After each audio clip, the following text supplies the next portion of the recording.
Gloria a Dios. Bienvenidos todos, hermanos, en el nombre del Señor. ¿Cuántos trajeron su Biblia esta mañana? Si trajo su Biblia, ábrala conmigo al libro de Colosenses, capítulo 2 y también Efesios, capítulo 4.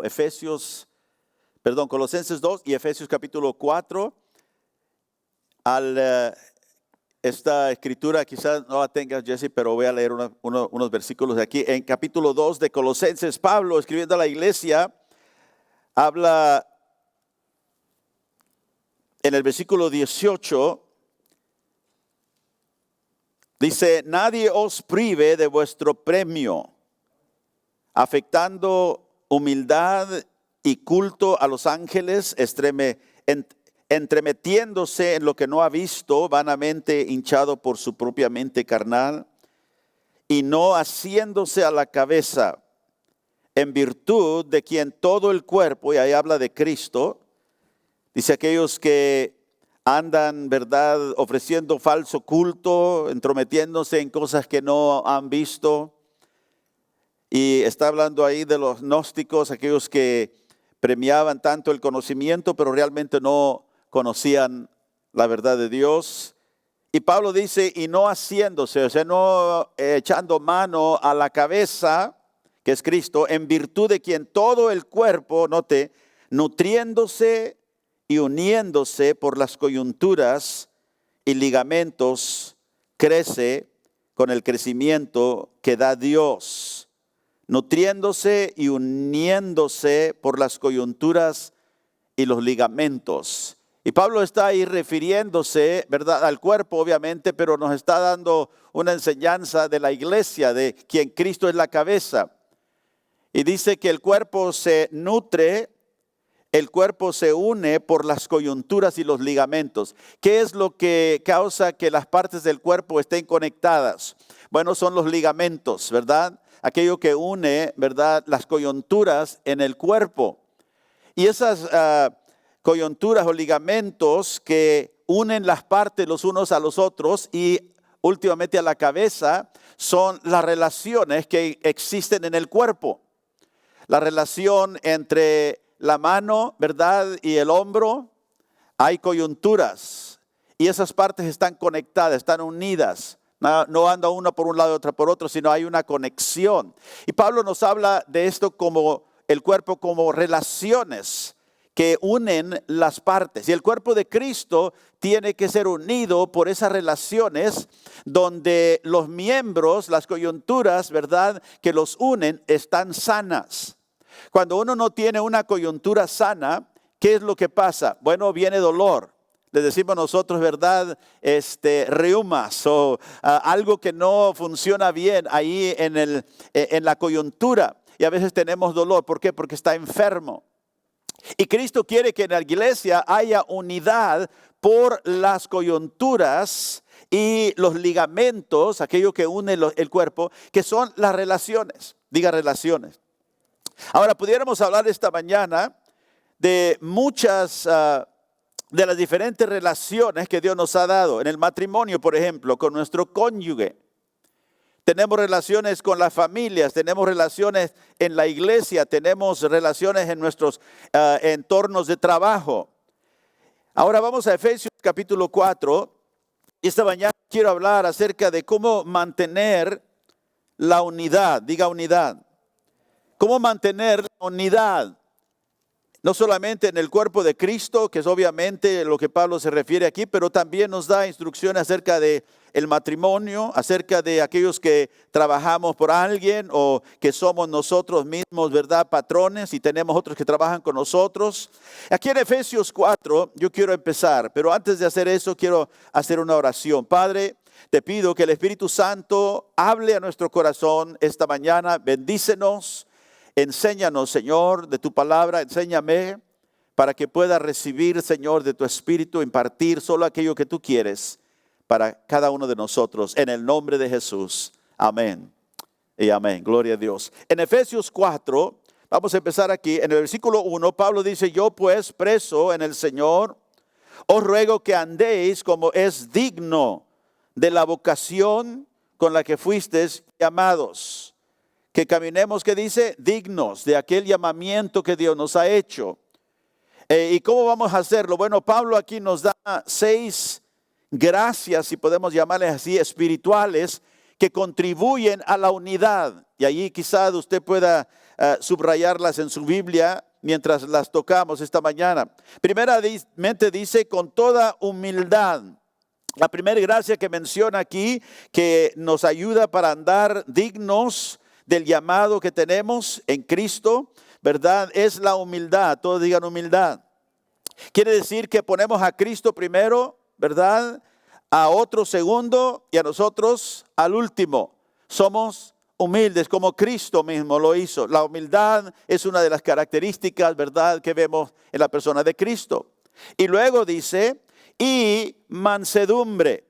La palabra ahí, mansedumbre, es una palabra, la Biblia dice que Jesús es manso y humilde de corazón. Digan manso. No dijo menso, dijo manso, ¿verdad? Manso, ¿qué quiere decir? La palabra manso es una palabra que se usa, ¿verdad? Para describir, por ejemplo, un caballo, que es un caballo, ¿verdad?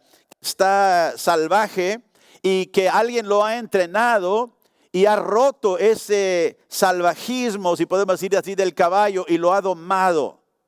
El caballo todavía es fuerte como era cuando estaba salvaje y fuera de control, pero ahora está en una manera que puede controlarse. Así que la palabra que se usa ahí, mansedumbre, es realmente poder, pero poder bajo control. ¿Sí? Poder que ha sido, ¿verdad?, domado. Todavía el poder está ahí. Y puede ser una persona, ¿verdad?, de poder, como era Cristo, era una persona poderosa, pero era una persona que tenía el poder de Dios bajo control siempre. Él nunca estaba descontrolado en nada. Luego, sigue diciendo aquí, soportándonos, ¿ve? Soportándonos con paciencia los unos a los otros en amor.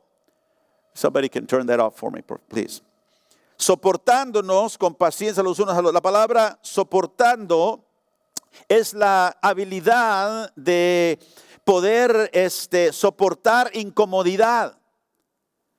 Por soportar incomodidad sin tomar represalias en contra de otros. Poder soportar cuando quizá estoy pasando por algo que prueba mi paciencia. Y de todos modos, porque tengo esta característica, esta gracia, ¿verdad?, me ayuda para poder yo estar, ¿verdad?, controlado sin tomar represalias. Como a veces nos enojamos, a veces empezamos a hacer esto o lo otro, ¿verdad?, en la carne.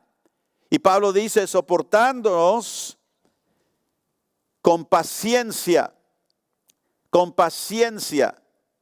dice, los unos a los otros. ¿Y cuántos a veces nos damos cuenta que tenemos que soportar cosas que prueban nuestra paciencia? Amén.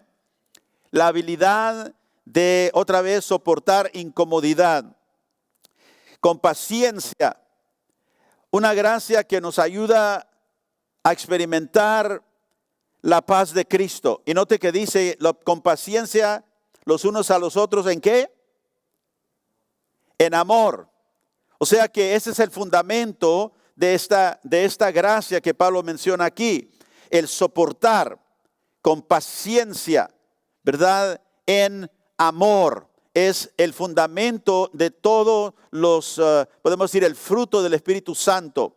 Y luego dice aquí, solícitos en guardar, verso 3, la unidad del Espíritu en el vínculo de la paz. La paz es otra de las gracias que necesitamos, ¿verdad?, para poder contribuir a la unidad en nuestras relaciones, a la unidad en la iglesia. Y sabe que el tratamiento más vívido de la guerra y la paz encontramos en el Nuevo Testamento, y escríbalo ahí, usted lo puede buscar después, en el libro de Santiago, capítulo 3, del verso 13 al capítulo 10, del capítulo 4, en Santiago 3, 13 al capítulo 4, 10, Santiago nos habla acerca de esto de la paz y de la guerra. Y nos dice Santiago ahí que la razón, ¿verdad?, que a veces tenemos guerra externa es porque tenemos guerra interna. ¿De dónde vienen las guerras? Ver los desacuerdos en relaciones. Y Santiago nos da la respuesta ahí. No vamos a hablar de esto esta mañana, pero simplemente reconocer que cuando yo me encuentro en una guerra relacional, estoy, ¿verdad?, alterado, me he incomodado, quizás no estoy caminando en unidad con mis hermanos, es porque hay guerra adentro, dice Santiago. La guerra está adentro. Y si un creyente no puede, escúcheme, si un creyente no puede llevarse bien con Dios, porque está resistiendo a Dios adentro de su corazón, no va a llevar bien su relación con otros creyentes. Si tú no lidias, se dice, ¿verdad?, tu relación con Dios, si tú no te llevas bien con Dios, si tú no estás caminando bien con Dios, no vas a caminar bien con la gente. Si tú no tienes esa paz con Dios, no vas a estar en paz con los demás. Siempre va a haber algo, ¿verdad?, de esa guerra que va a provocarte.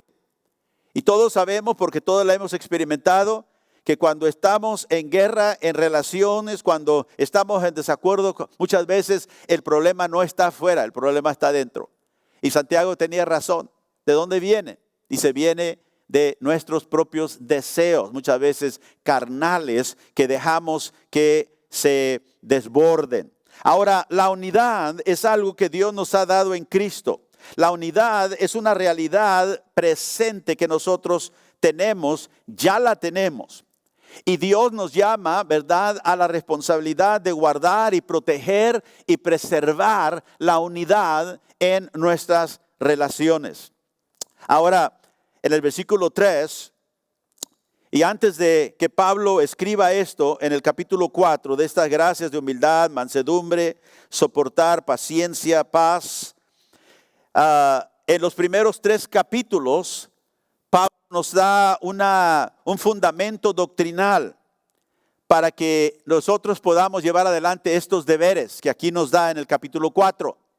Si nosotros no tenemos un fundamento sólido en lo que Dios nos dice que es el fundamento de la vida cristiana, vamos a carecer de esto que nos está diciendo aquí. Y creo que por eso Pablo primero en el libro de Efesios, ¿verdad?, cimenta bien la verdad, ¿verdad?, la doctrina de qué somos en Cristo y quién es Cristo para nosotros. Y luego nos dice que siendo nosotros de Cristo, que caminemos ahora como es digno. Y luego nos da estas gracias que dice que deben estar en nuestras vidas. Pero en el verso 3 hay otra gracia que pasé por alto porque quería hablar de esto en este mensaje. Dice, solícitos en guardar la unidad del Espíritu. La palabra solícitos ahí es una palabra que significa ser diligente, pero no diligente así nada más como cualquiera, sino celosamente diligente. Quiere decir que nosotros ponemos esfuerzo, pero lo hacemos rápido y con celo. O sea, no es una actitud, ¿verdad? Bueno, vamos a ver cuándo tenemos tiempo. Sino que es una palabra que Pablo dice aquí que nos lleva a considerar, a guardar, a mantener la unidad del Espíritu, pero lo hacemos con celo y lo hacemos diligentemente. Por eso dice solícitos en guardar la unidad del Espíritu. Note que no dijo solícitos en buscar la unidad o tratar de que la unidad venga. No, la unidad ya la tenemos en Cristo. Y debemos de vivir en esa unidad. Entonces nos dice que nosotros debemos de ser celosos, debemos con verdad apresuradamente, si podemos decir así, poner el esfuerzo de mantener la unidad, de guardar la unidad. Guardar quiere decir que yo tengo algo y no quiero perderlo, ¿verdad? Tenemos la unidad, pero ahora nosotros tenemos la responsabilidad de guardar y mantener la unidad del Espíritu. La realidad es que muchas veces perdemos nosotros la unidad en la iglesia, en nuestros hogares, con nuestras amistades, con nuestros hermanos, porque no hacemos lo que debemos hacer para guardar la unidad del Espíritu. Y el enemigo muchas veces, cuando todo aparenta que va bien, y es un peligro a veces porque nos volvemos, ¿verdad? Un poquito, ¿cómo decimos? Lazy. Nos volvemos, ¿verdad? Un poquito, how do you say lazy? Se me fue la palabra. ¿Cómo? Flojos. Nos volvemos flojitos, ¿verdad? Ay, así como que. Pero el diablo, hermano, siempre está constante. Él quiere destruir la unidad de tus relaciones. Él quiere destruir la unidad de la iglesia. Él quiere destruir la unidad en el hogar. Él quiere destruir la unidad entre tú y tus hijos. El diablo viene para matar y hurtar y destruir. Pero gracias a Dios que nosotros tenemos al Espíritu Santo que nos enseña, nos muestra la importancia y la responsabilidad que yo tengo y tú tienes de guardar la unidad del Espíritu en el vínculo de la paz. Así que la unidad espiritual en un hogar, en un matrimonio, en la iglesia, es la responsabilidad de cada uno de nosotros que estamos envueltos en esa unidad. Y el trabajo nunca termina, hermanos. Escúcheme, nunca termina. Gracias a Dios que mayor es el que está en nosotros que el que está en el mundo. Puede decir amén. Así que nosotros tenemos que guardar la unidad del Espíritu. Se requiere de nosotros. ¿Y qué es? A ver, lo más importante que hace que las relaciones en cualquier matrimonio o casa o amistades o hermanos, ¿qué es lo más importante que hace que las relaciones se mantengan a largo tiempo, que perduren? Porque muchas veces las relaciones se rompen y a veces se rompen por cosas que son insignificantes realmente. Pero la Biblia nos dice que nosotros debemos de hacer esto con celo, de mantener la unidad del Espíritu. Pero ¿qué es lo que hace que las relaciones perduren, que se mantengan a largo plazo? Y déjeme darle una palabra, esta es la clave: el perdón. El perdón, dígalo conmigo, el perdón. ¿Qué es lo que causa que las relaciones puedan durar, que un matrimonio pueda durar y no desbaratarse y no fracasar? El perdón. ¿Y qué es lo que causa, verdad, que el padre con sus hijos, verdad, puedan tener una buena relación, que no estén simplemente, verdad, en crisis? El perdón. Y todos nosotros no solamente necesitamos perdonar, pero también necesitamos ser perdonados, porque todos en alguna manera u otra hemos fallado. Puede decir amén. Y no importa con quién esté usted casado, en algún tiempo en ese matrimonio quizá les van a fallar y usted les va a fallar a ellos. Ellos se van a ofender y usted los va a ofender. Ellos lo van a malentender y usted va a malinterpretar quizás lo que ellos han dicho o lo que ellos quieren decir. Usted y yo vamos a ofender y vamos a ser ofendidos. Vamos a decepcionar a otros y nos van a decepcionar. Vamos a herir a otros y otros nos van a herir a nosotros. ¿Por qué? Porque somos seres caídos y tenemos tendencia al pecado. Tenemos tendencia a ser egoístas. Puedes decir amén. Y esto es verdad de toda relación, no importa quién seamos, porque una vez más somos seres caídos. Santiago lo puso de esta manera en Santiago 3 y el verso 2, donde Santiago dice, Santiago en el capítulo 3 y en el verso 2, porque todos ofendemos muchas veces. ¿Cuántas veces? Muchas. ¿Y quiénes? Todos. Y a veces no, yo hermano, yo no. No, todos tenemos, porque somos frágiles, porque estamos siendo santificados en el Señor. No debemos, pero muchas veces lo hacemos. Todos ofendemos y muchas veces somos ofendidos. Pero otra vez, ¿qué es lo que evita que esas ofensas destruyan por completo las relaciones? Es el perdón. Y quiero enfatizar esto y quiero que el Espíritu Santo nos arreste nuestro corazón. Es el perdón. En Proverbios capítulo 19 y el verso 11, mire lo que dice la Biblia, Proverbios 19 y verso 11. Vamos a ir ahí, Proverbios 19. Verso 11. Dice, la cordura del hombre detiene su furor y su honra es pasar por alto, ¿qué? La ofensa. Es una gloria al hombre. Es gloria para ti y para mí cuando nosotros, ¿qué dice? Pasamos por alto la ofensa. O sea, que a veces somos ofendidos por las cosas más pequeñas y las hacemos grandes. Todos tenemos esta tendencia. Pero cuando nosotros estamos creciendo en Dios, tenemos que reconocer que la honra para nosotros es no tomar todo y hacerlo tan grande que destruimos nuestras relaciones, que destruimos la unidad. Y la honra del hombre es pasar por alto la ofensa. ¿Cuántos de nosotros hemos sido ofendidos? Muchas veces hemos sido agredidos por otros y nos sentimos mal. Y a veces rehusamos dejar irse eso. Y vamos a ver esta mañana que eso nos daña y daña la unidad del cuerpo, daña tu vida, daña tu familia, daña tus hijos. Oh, que Dios nos ayude para ver esto, que la gloria del hombre es pasar por alto la ofensa. Vivimos en una sociedad, hermanos, que está y va rumbo a la destrucción total. Una sociedad que tiene un desdén por el perdón inclusivamente, lleno de violencia, pensando que las represalias contra otros por lo que me han hecho son una virtud. Y queremos tomar venganza, queremos vengarnos. Y muchas veces la cultura aprueba eso. Y dice, sí, tienes razón, hazlo. Deberías de tomar venganza porque te han tratado mal. Probar o nos quieren llamar víctimas en todo. Muchas veces los héroes que nuestros hijos tienen hoy son gente violenta, arrogante, vengativos. Y a veces vemos los aplausos, ¿verdad? La aclamación de estas personas. Y después detrás de todo esto tenemos una cultura, ¿verdad?, de demandas. Todo lo que puedas hacer para sacarle todo lo que puedas al otro. Que pague. Cada quien tiene que cortar su pedazo de carne. Vivimos en ese tipo de cultura y nosotros debemos de ser diferentes.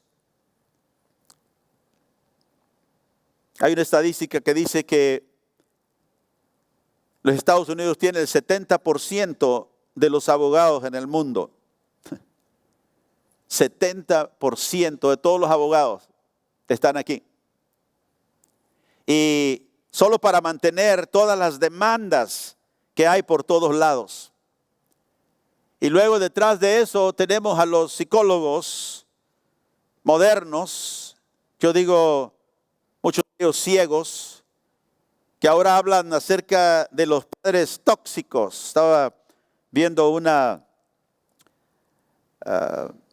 repaso de un libro de una mujer aquí en los Estados Unidos que escribió un libro que se llama Padres Tóxicos, donde ella dice que uno de los capítulos, solamente para que se den una idea, se titula No tienes que perdonar. Y el tesis de su libro es que los padres tóxicos han, ¿verdad?, infectado a sus hijos y por lo tanto los hijos no tienen la culpa de cómo han salido con los padres. Y quizá tenga verdad que hay padres que han maltratado a sus hijos, que no los han sabido dirigir. Pero esto de hacer víctimas de todo, tú no tienes la culpa, otros tienen la culpa. No tienes ni aún que perdonarlos porque ellos son los que te arruinaron la vida y tú tienes que solamente levantarse y seguir adelante. Así que el ser víctima es el llamado del día de hoy. Como digo, tú no tienes la culpa.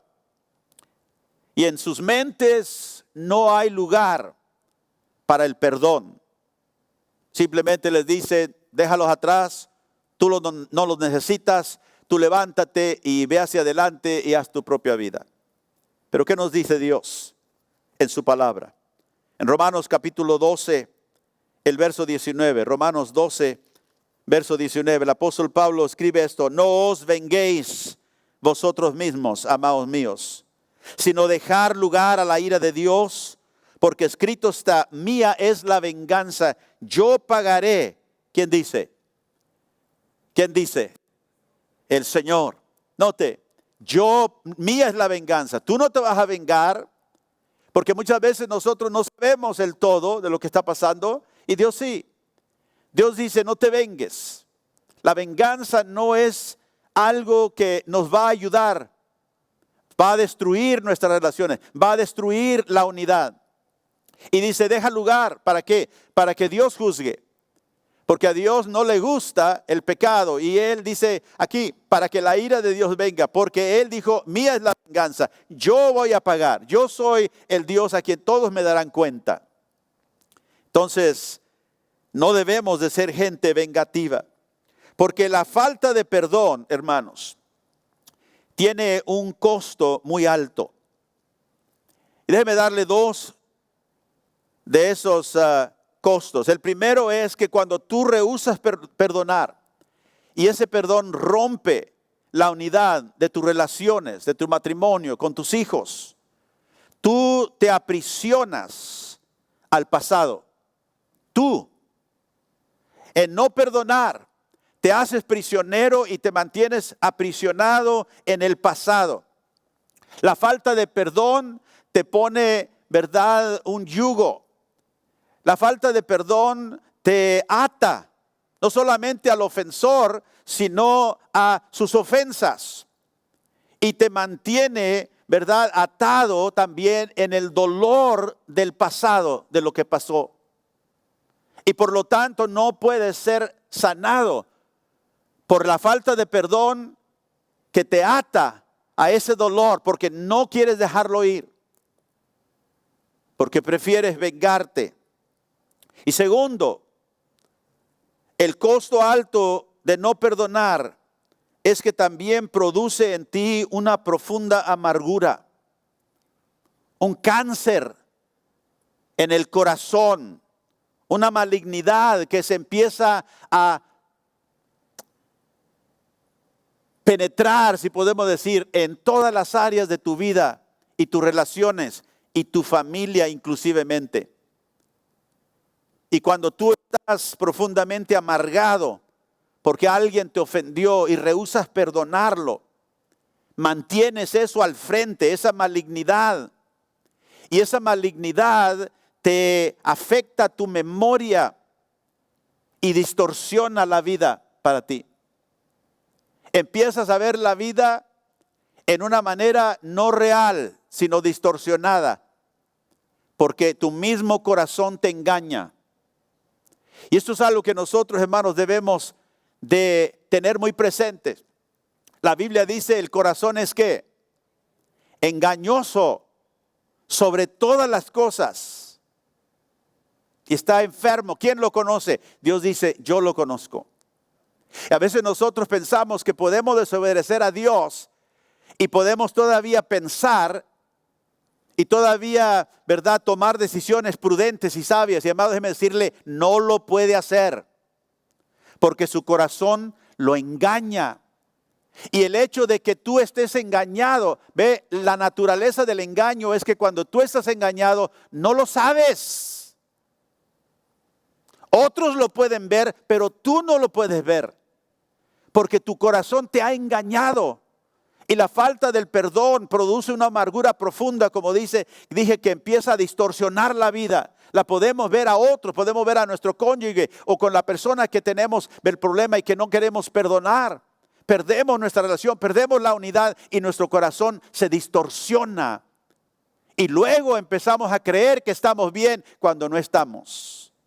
Y necesitamos que alguien de afuera venga y nos llame la atención y nos diga, hermano, hermana, y nos empiece a ayudar para regresar. ¿Por qué? Porque esa falta de perdón afecta mi corazón, afecta la unidad, afecta a las personas con quien yo tengo relaciones. Puede decir amén. Así que me aprisiona al pasado, al dolor del pasado. Produce una amargura que empieza a distorsionar la vida de la manera que la veo. Y muchas veces nuestras emociones se desenfrenan en el resentimiento o, ¿verdad?, el enojo, y nos trae a un estado de desequilibrio espiritualmente, emocionalmente y aún mentalmente. cega nuestro corazón y hacemos cosas, escúcheme hermano, que de otra manera no hubiéramos hecho. Y todos necesitamos que Dios nos ayude en eso. Porque cuando nosotros rehusamos perdonar, no solamente nos afecta a nosotros, sino afecta a todos aquellos con quien nosotros tenemos influencia. Empezamos a pensar pensamientos de venganza. Toda conversación se convierte en un foro para calumniar a otros y para difamarlos. Y de la cual solo la misericordia de Cristo nos puede liberar. Puede decir amén. Tal es el costo, hermanos, elevado de la falta de perdón. Pero ¿qué motivos convincentes hay para el perdón? ¿Qué dice la Biblia? Vamos a ver esto. ¿Por qué debemos de ser convencidos de que el perdón es el mejor camino que Dios nos da? Primer motivo convincente para el perdón es que el acto más parecido a Dios que una persona puede llegar, o sea, la manera en que una persona puede asemejarse más a Dios es perdonando. Puede decir amén. Nunca uno puede ser más asemejado a Dios que cuando perdona, porque es un acto divino el perdón. Vemos a Cristo en la cruz que dijo, Padre, perdónalos. ¿Por qué? Porque no saben lo que hacen. Y vemos que en la Biblia hay una declaración personal de Dios, una promesa que Dios hace. En Hebreos capítulo 8, verso 12, véala conmigo. Y dice la Biblia aquí, porque seré propicio, dice el Señor, a sus injusticias. Y nunca más me acordaré de ¿qué? De sus pecados y sus iniquidades. ¿Y cuántos estamos contentos que el Señor nunca se acordará ya más de nuestros pecados? Él nos da esa promesa. En el nuevo pacto por la sangre de Cristo, Él ha provisto para nuestro perdón. Y Él dice, nunca más me acordaré de esos pecados. ¿Por qué? Porque el pecado trajo la división entre el hombre y Dios. Pero Dios nos reconcilió, nos trajo en una unidad. Y Dios dijo, yo jamás me acordaré de esos pecados. Y la unidad entonces nos trajo juntos a Él. El perdón es el acto más divino que nosotros podemos hacer. Y por eso digo, no nos asemejamos más a Dios que cuando perdonamos a otros que nos han quizás fallado o que nos han, ¿verdad?, herido. En Efesios capítulo 4, verso 32, el apóstol Pablo dice esto: antes bien, sed benignos unos con otros, misericordiosos, perdonándonos unos a otros. ¿Como quién? Como Dios también os perdonó a vosotros en Cristo. Y luego sigue diciendo en el capítulo 5 y el verso 1, Efesios 5, 1, sed pues ¿qué? Imitadores de Dios como hijos amados. Dice, nosotros debemos de perdonar como Dios nos perdonó a nosotros. Y luego dice, ahora vamos a imitar a Dios. Vamos a hacer lo que Dios hizo. Imitemos a Dios como hijos que amados. ¿Por qué? Porque nunca somos nosotros más, nos asemejamos más a Dios que cuando perdonamos. Es difícil, hermanos, destruir una relación, es difícil destruir la unidad si continuamente perdonamos las ofensas de otros hacia nosotros. Si yo perdono a mi esposa, si ella me ofende, nuestro matrimonio no se va a destruir.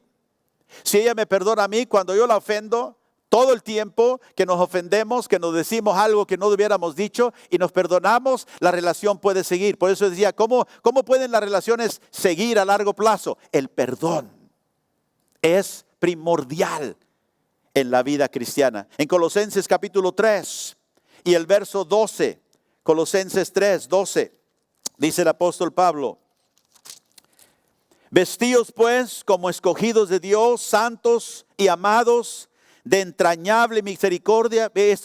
Estas son las prendas, ¿verdad?, que nos debemos de poner. Misericordia entrañable, de benignidad, de humildad, de mansedumbre, de paciencia, soportándonos unos a otros y perdonándonos unos a otros. Y si alguno tuviere queja contra otro, ¿tú tienes una queja contra alguien? Tú tienes algo sucedió que te ha, ¿verdad?, traído a un lugar donde la unidad de tu relación está por quebrarse. Si tienes queja contra otro, ¿qué dice? De la manera que Cristo te perdonó, tú también haz lo mismo. Como Cristo te perdonó, así también hazlo vosotros.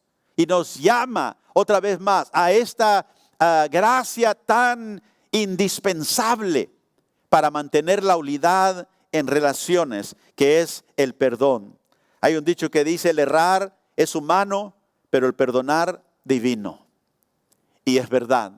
Todos nosotros, ¿verdad?, como humanos, ¿verdad?, erramos. Y como ya leímos en Santiago, todos ofendemos en todo tiempo, de muchas maneras. Pero gracias a Dios que tenemos un Dios que nos enseñó, que nos dio el ejemplo y nos perdonó. Y ahora nos dice que nosotros debemos hacer lo mismo. En Mateo capítulo 5, vamos ahí, el versículo 43. Así que el primer motivo convincente para el perdón es que el perdón es ser como Dios. Es un acto divino. En Mateo 5, 43, el Señor dice, oíste que fue dicho, amarás a tu prójimo y aborrecerás a tu enemigo. Dice, pero yo os digo, verso 44, amad a vuestros enemigos, bendecid a los que os maldicen, haced bien a los que os aborrecen y orar por los que os ultrajan y persiguen. Verso 45 dice, ¿para qué? Para que sean hijos de vuestro Padre que está en los cielos. El Hijo se parece al Padre cuando hace lo que el Padre hace. Y el Padre perdonó en Cristo a cada uno de nosotros que ahora estamos en el Señor. Puede decir amén. Dios perdona y nosotros hemos sido llamados a hacer lo mismo. No a hacer excusas, no a hacer justificación, no a rehusar perdonar y mantenernos atados al dolor del pasado, encadenado, sino que perdonar para que la libertad del Señor pueda ser nuestra. Si nosotros acumulamos la hostilidad por causa de las ofensas en nuestro matrimonio, con nuestros padres, quizá con nuestro patrón o los hijos en contra de sus padres, estamos, hermanos, nosotros dirigiéndonos hacia un desastre mayor en nuestra vida. Y lo vemos vez tras vez en la Escritura, con aquellos que se volvieron hostiles, que no mantuvieron la unidad, que quisieron, ¿verdad?, darle rienda a sus propios deseos. La guerra por fuera viene porque la guerra está adentro. Y nosotros, gracias a Dios, nos ha instruido el Señor cómo evitar esto. Y cuando hay un perdón inmediato, el peligro se evita. El peligro de la destrucción de la relación, del matrimonio, o cualquier sea la relación en que estemos envueltos, donde hemos sido, ¿verdad?, heridos o dañados o maltratados. Cuando usted decide, yo voy a perdonar, Señor, como tú me has perdonado, y lo hago inmediatamente, me evito ese problema, me evito ese peligro. Y esta es la clave para mantener la unidad, como dijo, en cualquier relación. Padres con hijos, hijos con padres, hermanos con hermanos. Algunos quizás de ustedes aquí o que nos estén viendo tengan familiares o personas en sus vidas que quizás no han hablado con ellos por años. Y se sienten justificados porque los ofendieron. Y ustedes continúan esa desunidad en esas relaciones, quizás con parientes, con familiares, por amarguras. Y quizá diga, pastor, usted no sabe lo que me hicieron. Y no lo sé. Pero yo sí sé que nosotros le hemos hecho a Dios con nuestro pecado. Y si Él pudo perdonarnos a nosotros, nosotros también podemos perdonar a otros. Porque como digo, si no lo hacemos, estamos atados al pasado sin ninguna manera de poder salir adelante. Siempre arrastraremos eso con nosotros. y siempre será como ¿verdad? Un costal, ¿verdad? Que estamos arrastrando ahí. Y siempre nos va a detener de entrar a la libertad que el Señor tiene para nosotros. Segundo motivo, ¿verdad? Convincente para perdonar es que cualquiera que te ha ofendido, escúcheme, cualquiera te haya ofendido, haya sido la ofensa, Dios ha sido más ofendido que tú. Dios ha recibido la mayor ofensa. Y muchas veces decimos, ¿verdad? Pasamos situaciones, ya no puedo más, yo ya no voy a soportar esto, ya me voy a apartar de esta persona. Y cuando alguien por el pecado en su vida te ofende a ti, entiende esto, la mayor ofensa es hacia Dios. Sí, te ha ofendido a ti, pero por pecado, ¿verdad? Quizás la mayor ofensa es con Dios, no contigo ni conmigo. En el capítulo 51 del Salmo, David escribe su salmo, ¿verdad? De contrición. Recibe el perdón de Dios y él contrito escribe en el Salmo 51. Y quiero leer esto de la Nueva Traducción Viviente, por favor. Make sure it's a New Living Translation. Dice, ten misericordia de mí, oh Dios, debido a tu amor ingotable, a causa de tu gran compasión, borra la mancha de mis pecados. Note, lávame de la culpa hasta que quede limpio y purifícame de mis pecados. Verso 3, pues reconozco mis rebeliones, día y noche me persiguen. Y note lo que dice en el verso 4, contra ti y solo contra ti he pecado. He hecho lo que es malo ante tus ojos. Quedaré demostrado que tienes razón en lo que dices y que tu juicio contra mí es justo. Contra ti y solo contra ti he pecado. ¿Qué estaba diciendo David? Él tenía la perspectiva correcta. No estaba diciendo que no había ofendido a Urías o que había pecado en contra de Betsabé o su familia o la nación, el pueblo de Dios o con sus amistades, aquellos que lo conocían. David reconocía que él había ofendido a Dios en mayor parte. No estaba negando que había ofendido a otros, pero la perspectiva correcta es contra ti he pecado. Y por eso digo, cuando alguien nos ofende, reconozcamos que aunque estamos ofendidos, la ofensa mayor es con Dios y hacia Dios. Y eso nos debe de dar pauta antes de hacer la ofensa tan grande que me afecta, me distorsiona la vida, mis emociones, me desequilibra espiritualmente y mentalmente y emocionalmente. En cualquier situación, todo pecado, toda ofensa es mayor contra Dios. Y ahora, hermanos, si Dios es el que ha sido ofendido mayormente, aun cuando alguien nos ha ofendido, y Él es presto para perdonar, ¿cómo debemos ser nosotros? Si Él, que ha sido sumamente y mayormente ofendido por el pecado, que alguien quizás hizo contra ti en ofenderte, si el pecado fue mayor contra Dios y Él está presto para perdonarnos cuando le pedimos, ¿qué debo hacer yo? Si Él, mayor ofendido, perdona, yo debo de perdonar. Y esa es la manera, o ese es el otro punto convincente, ¿por qué perdonar? Porque Dios es el que ha sido mayormente ofendido y yo he sido mínimamente ofendido. Dios es presto para perdonar, yo debo de ser igual en imitarlo a Él. ¿Y qué hago cuando perdono? Rápido. Cuando no permito que mis propias emociones, mi propia importancia me crea que yo soy más importante que Dios. No. Cuando yo rehúso eso, inmediatamente quiero perdonar. Lo quiero hacer porque esto honra a Dios y me ayuda para no romper la unidad, ni con mi esposa, ni con mis hijos, ni con mis hermanos, porque reconozco qué importante es. La tercera razón convincente por qué perdonar que nos da la Biblia. Vamos a Mateo capítulo 18. Ahí Pedro le hace la pregunta al Señor, ¿cuántas veces debo de perdonar a mi hermano? 7 veces.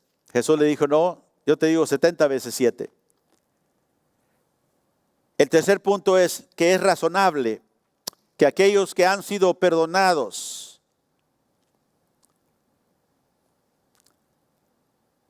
los pecados mayores de sus vidas deben perdonar los pecados menores de otros. Y aquí vemos en Mateo 18, vamos al verso 23. Just go ahead, go through the verses with me. Dice, el cual el reino de Dios, dijo el Señor, el reino de los cielos es semejante a un rey que quiso hacer cuentas con sus siervos. Y comenzó a hacer cuentas, dijo, y le fue presentado uno que le debía, ¿qué? 10,000 talentos. Era una deuda enorme, una deuda que no podía pagar. A este, como no pudo pagar, ordenó su señor venderle a su mujer y a sus hijos y todo lo que tenía para que le pagase la deuda. Entonces aquel siervo postrado le suplicaba diciendo, Señor, ten paciencia conmigo y yo te pagaré todo. Y el señor de aquel siervo, movido a misericordia, lo soltó. ¿Y qué hizo? Le perdonó la deuda. Note, fue movido a misericordia y le perdonó esta deuda enorme. Pero saliendo aquel siervo que había sido perdonado, halló uno de sus consiervos que le debía 100 denarios, o sea, una cantidad minúscula. Una deuda comparada a lo que él debía, insignificante. Y haciendo de él, dice, lo empezó a ahorcar y lo ahogaba diciendo, págame lo que me debes. Entonces su consiervo, postrándose a sus pies, no te hizo lo mismo que él había hecho antes. Y le rogaba diciendo, ten paciencia conmigo, yo te voy a pagar todo. Y más él no quiso, sino que fue y lo echó en la cárcel hasta que pagase la deuda. Y dice el verso 31, viendo sus consiervos lo que pasaba, se entristecieron muchos y fueron y refirieron a su señor todo lo que había pasado. Él debía una deuda masiva y otro le debía una deuda pequeña. Y él no quiso perdonar a aquel que le debía la deuda pequeña, la deuda mínima. Y por eso dije, es razonable que nosotros que hemos sido perdonados una gran deuda, debamos perdonar las deudas pequeñas contra nosotros. Y esto es lo que hacemos nosotros muchas veces todo el tiempo. Nos enfocamos en la ofensa que es mínima. La mayor ofensa es con Dios. Y en lugar de tener la honra de Dios en mente, tenemos nuestro propio, ¿verdad? Cómo yo me siento y cómo a mí me han ofendido. Y rehusamos perdonar. Cuando Dios nos ha perdonado una deuda que nosotros no podíamos pagar. Aleluya. Y nos dice, si tu hermano te ofende 7 veces, dijo Pedro, no, 70 veces 7. O sea, el tiempo que tu hermano venga y te pida perdón, si te ha ofendido, tú le vas a perdonar. Note que no dijo, bueno, si te sientes como todavía, como que ya estás bien. No, dijo, si él te pide perdón, lo vas a perdonar. Tus sentimientos, esos cambiarán. Muchas veces nosotros queremos que nuestros sentimientos cambien. Bueno, hasta que yo no me sienta como que puedo perdonar, lo voy a perdonar. Eso quiere decir que tú te pones en el trono como Dios, como rey. Cuando Dios te dijo, perdona a tu hermano. ¿No te dijo si te sientes como puedes perdonarlo? Y muchas veces nosotros queremos sentir primero. Bueno, ya cuando se me vaya la herida, ya cuando no me sienta así, entonces lo voy a perdonar o la voy a perdonar. Pero hermano, eso está invertido. El orden está invertido. Si tú perdonas, va a cambiar como tú te sientes. No esperes hasta sentirte primero para obedecer a Dios. Obedécele. Perdona a tu hermano. Y vas a ver cómo tu corazón va a empezar, tus sentimientos van a empezar a ser sanados. Pero mientras mantienes esa falta de perdón en tu corazón no va a sanar. Número 4. Cuando rehusamos perdonar, la Biblia nos dice claramente que esto resulta en disciplina divina. Porque Dios te ama, no te va a abandonar a que tú hagas y vivas como tú quieres. Si tienes un padre, Él te va a disciplinar. Mateo 18, el verso 32, seguimos adelante. Dice en el verso 32, entonces, llamándolo su señor, le dijo siervo malvado, ve, uno que no perdona. Jesús dijo, es un siervo ¿qué? Malvado, un siervo malo. Y toda aquella deuda te perdoné porque me rogaste. Verso 33, ¿no debías tú también tener misericordia de tu consiervo como yo tuve misericordia de ti? Le dice. Verso 34, entonces el Señor enojado le entregó a los verdugos, los atormentadores, hasta que pagase todo lo que le debía. Si nosotros no perdonamos a nuestros hermanos, el Señor, si eres hijo, te va a disciplinar. ¿Sí me escuchó? Si tú rehusas perdonar, si tú por esa falta de perdón rompes tu vínculo con tu cónyuge, con tus hijos, con tu hermano, con tu patrón, con lo que sea, las relaciones se destruyen por falta de perdón. Y si tú te mantienes con esa falta de perdón y eres hijo de Dios, escúchame, Dios te va a disciplinar. No nos gusta oír eso, pero Jesús nos dijo que eso sucedería. Y muchos cristianos, yo sé hoy en día, tienen problema con esas palabras de Jesús. Porque notemos que el Señor dice, put up that verse again, verso 34 creo que es. Dice, el Señor lo entregó ¿a quién? A los verdugos, aquellos que vienen a torturar.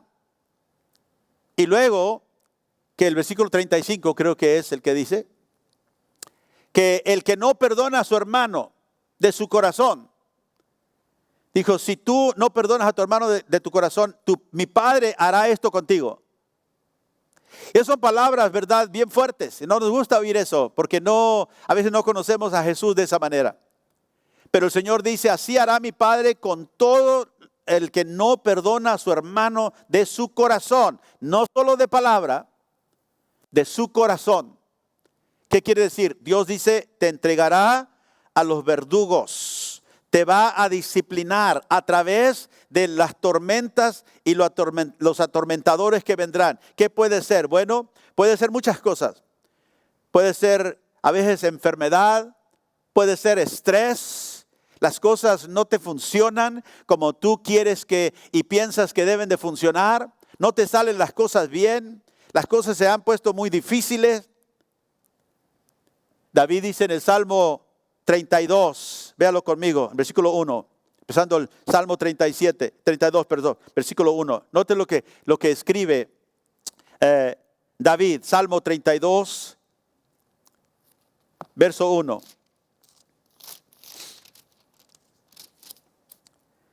Bienaventurado aquel cuya transgresión ha sido perdonada y cubierto su pecado. Bienaventurado el hombre a quien Jehová no culpa de iniquidad y en cuyo espíritu no hay engaño. Es el hombre bendecido, dice, que ha sido perdonado, ¿verdad? Que no culpa, Jehová no lo culpa de iniquidad.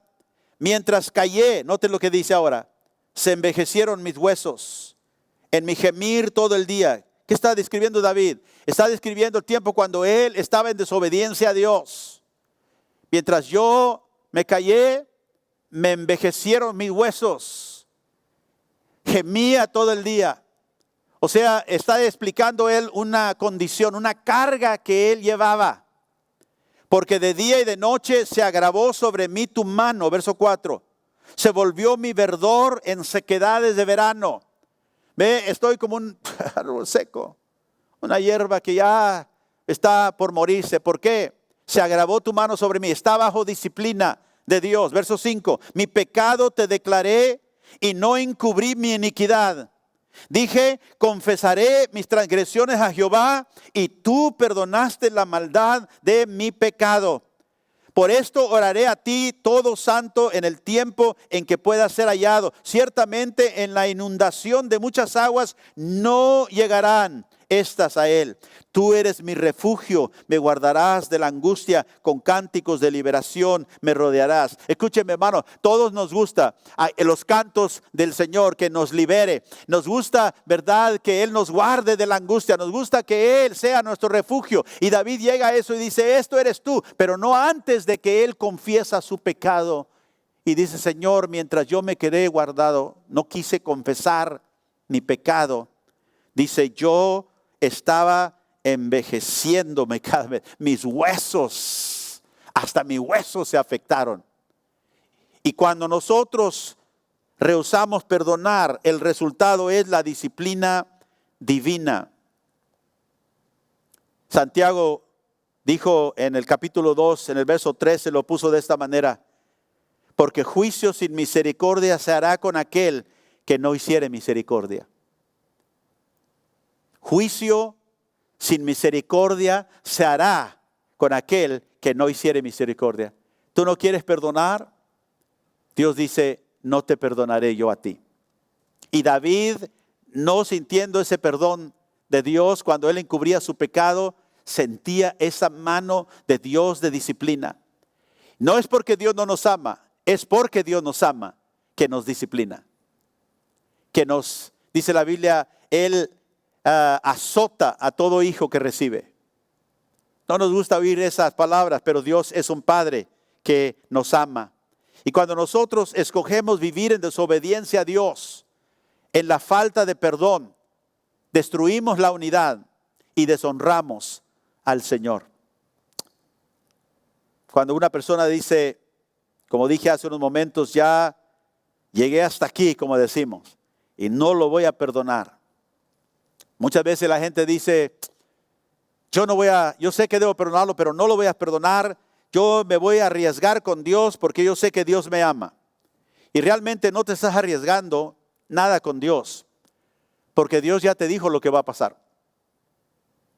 Y Dios nos ha dicho que Él, al hijo que ama, Él disciplina y azota a todo hijo o a todo aquel que recibe como hijo.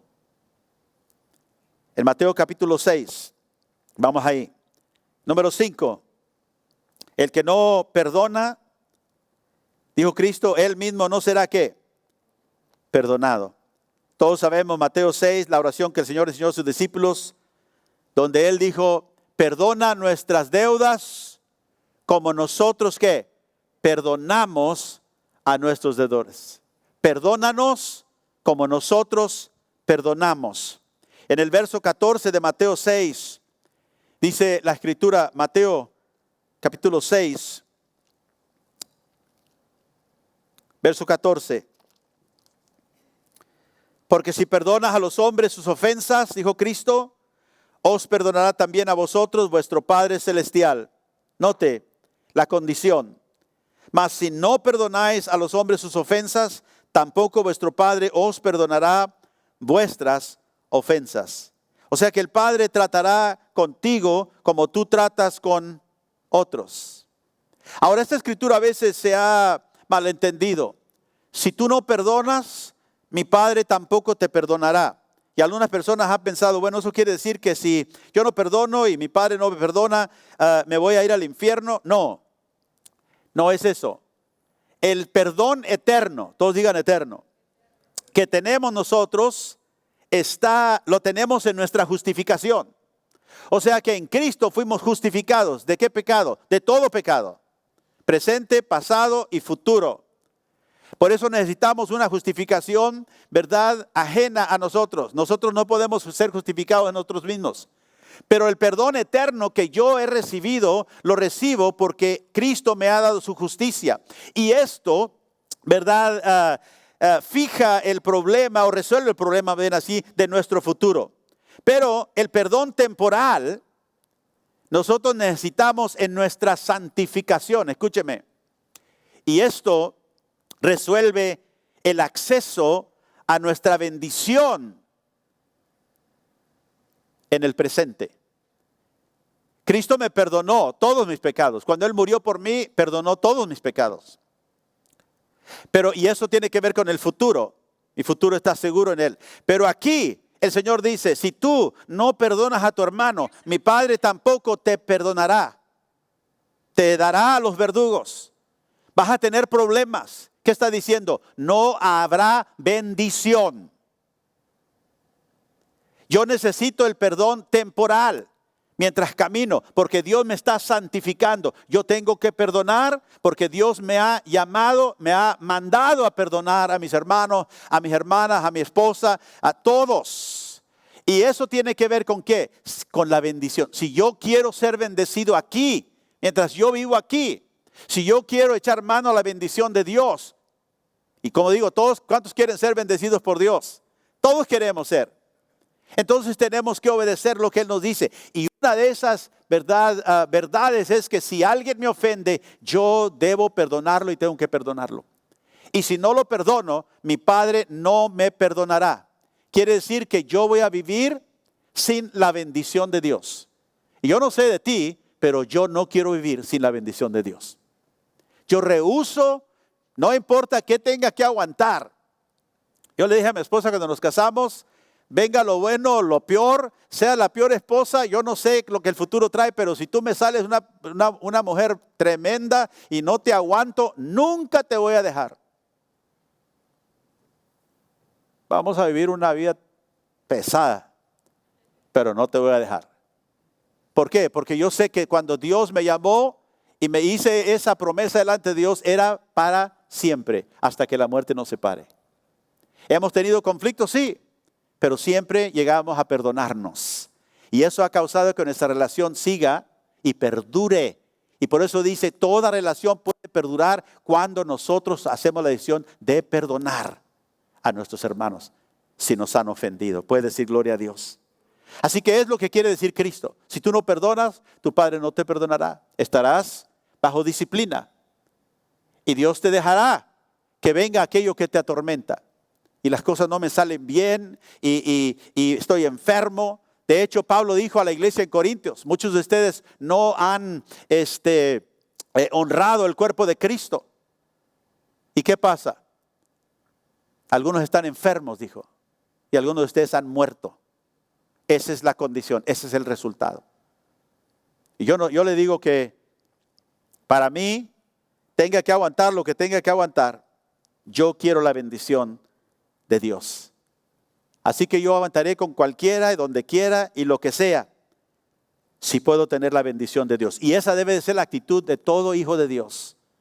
Señor, si tú fuiste ofendido mayormente y tú perdonaste, ¿cómo no puedo perdonar yo? Así que humillándonos a nosotros delante de Dios para perdonar como Dios ha perdonado, nos da el privilegio de vivir en la bendición de Dios. Y esa es una obviedad. ¿A quién necesitas tú perdonar? Para que la falta de perdón no te elimine, no te aleje de la bendición de Dios. ¿A quién tienes tú que perdonar? ¿A quién tienes tú que dejar ir esa ofensa? Quiero que cierres tus ojos un momentito y pienses. Porque no vale la pena. Señor, ¿a quién? ¿A quién tengo yo que perdonar? Yo no quiero perder la bendición tuya. Y quizá tú en este momento estás experimentando y el Espíritu Santo te está iluminando. Mira lo que estás pasando, mira lo que ha pasado y reflexiona. Y hazte la pregunta, ¿he guardado falta de perdón en mi corazón? ¿Por quién?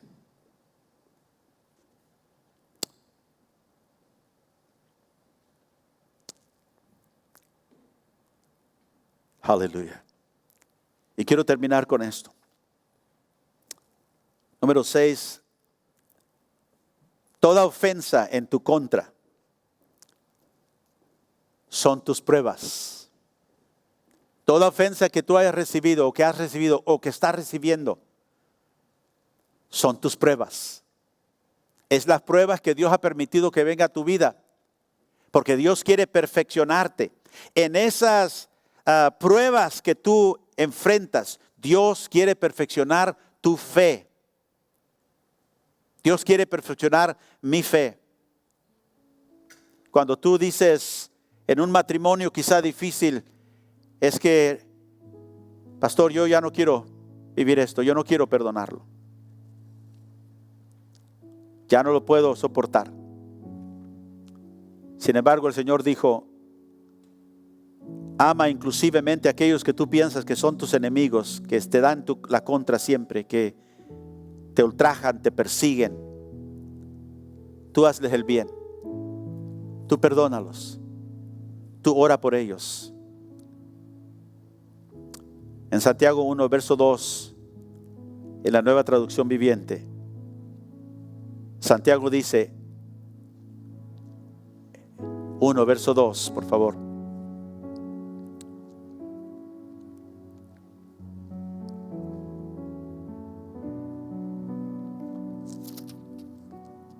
Hermanos míos, tener por sumo gozo cuando enfrenten problemas. Considérelo como un tiempo para alegrarse mucho. Verso 3. Sabiendo que, porque ustedes saben que siempre que se pone a prueba la fe, la constancia tiene una oportunidad para desarrollarse. La paciencia, la perseverancia. La manera de poder mantener la unidad es saber cómo perseverar. Y la perseverancia se pone a prueba cuando tú entras en esos problemas, en esas pruebas que te afectan personalmente. Y yo digo, en lugar de ponernos en el lugar principal y pensar que somos lo más importante, es decir, como David, Señor, contra ti ha sido el mayor pecado. Contra ti, Señor, he pecado. Límpiame. No permitas que esto perturbe mi vida, distorsione mi manera de ver las cosas. La unidad de la familia, la unidad de la iglesia, la unidad en las relaciones se mantiene por este acto piadoso que es el perdón. Nunca somos más como Dios que cuando le extendemos el perdón a alguien. Yo quiero que tú le digas al Señor esta mañana, si al pensar unos momentos tengo a alguien, Señor, yo quiero extenderles el perdón a ellos. Si me dañaron, si fui ofendido, pero la mayor ofensa fue contra ti. Si tú eres presto para perdonar, ¿quién soy yo para no perdonar? Perdona, Señor, si he sido arrogante. Y ayúdame para saber cómo vivir esta vida que tú me has dado. Te lo pido, Señor. Te pido, Padre, que cualquier ofensa que tengamos el uno con el otro, podamos irnos hoy sabiendo, Señor, que hemos perdonado. Y si podemos extender ese perdón en una manera tangible, en una manera, Señor, personal, que lo hagamos. Que no seamos tan orgullosos que no podemos decir perdóname. Perdóname, esposa, perdóname, esposo, perdóname, hijo. Perdóname, hermano. Señor, queremos tu bendición en todo momento. Y te agradecemos por ello, Padre. Queremos pedir que adoren a Dios con nosotros, hermanos. Gracias, Jesús. Cristo, yo te amo. Cristo, yo te amo. Dígaselo al Señor esta mañana.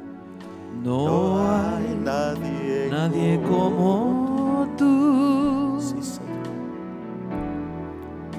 Jesús.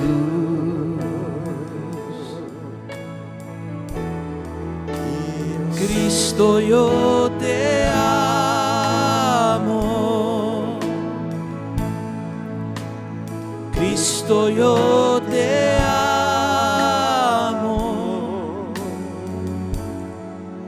No hay nadie como tú. Jesús.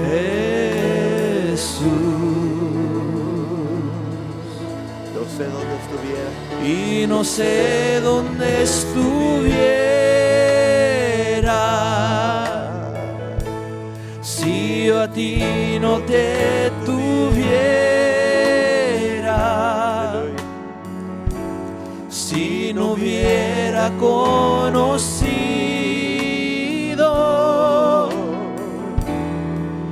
al Dios que me ama, y no sé dónde estuviera. Decláralo con nosotros. Si yo a ti no te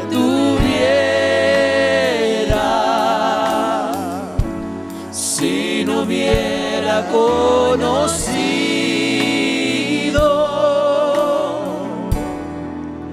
al Dios que me ama, Y no sé dónde estuviera, díselo.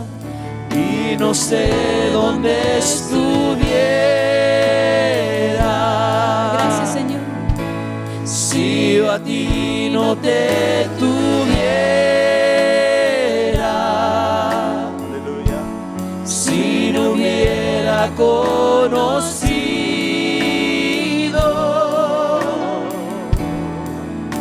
al Dios que me ama. Oh Señor, te damos gracias, Sí, Jesús. porque tú nos traes a una relación íntima contigo, Sí, Jesús. para que nosotros, Señor, podamos relacionarnos en una manera sana con los que nos rodean. Ayúdanos, Señor, a siempre reflejar tu imagen a un mundo que está en oscuridad. Gracias por tu salvación, gracias por rescatarnos de una vida, Señor, de perdición. Y tú nos estás llevando y nos estás encaminando a una jornada de fe, una jornada de obediencia a ti. Te damos toda la gloria y toda la honra en el nombre de Jesús. Amén.